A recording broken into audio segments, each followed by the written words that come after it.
All right, guys, so we're gonna put the fat into our whiskey now. So this is just 1 cup of whiskey. I'm gonna take a strainer and some cheesecloth, throw that over the top of this, and I'm gonna grab my butter, pour it in here. It's gonna make a nice sizzling sound. So that cheesecloth will just strain out any burned fat or any nastiness in there, so it doesn't go into your whiskey.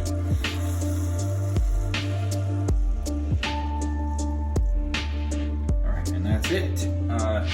So now we're gonna cover this and we'll let it sit out for a couple hours. Doesn't really matter, however long you want, okay? So I'm gonna do a second batch as well. This is just some bacon grease that I saved from breakfast.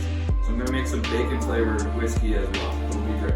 So same thing, just 1 cup of whiskey, cheesecloth in the strainer. I'm gonna pour this through.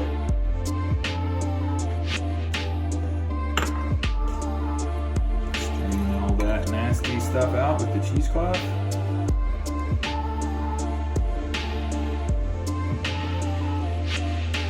And we'll let this one sit out as well, same amount of time. Open, huh?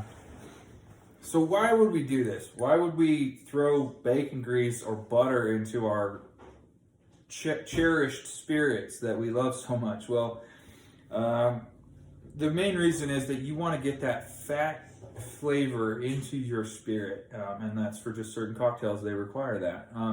It gives your spirit a different sort of like richness. And you can feel that on your tongue when you taste that spirit. It'll kind of wash over your tongue and coat your mouth in a different way. And it's just a really nice, enjoyable, different experience. So the first guy that I've ever heard of to do this method is a guy named Don Lee.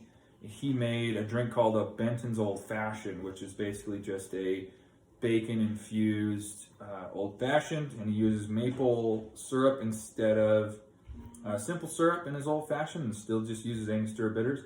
It's a great drink. I've tried making it here at home, and it's awesome. I might make some with that bacon-infused bourbon. So anyway, now we're just gonna wait for that to infuse for a while.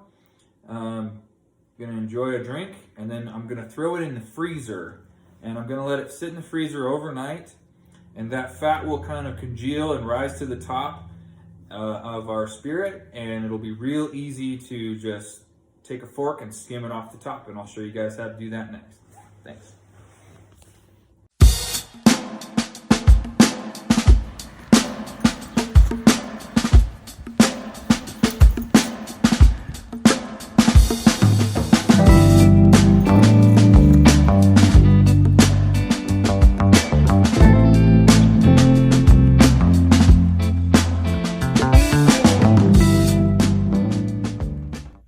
Morning, guys.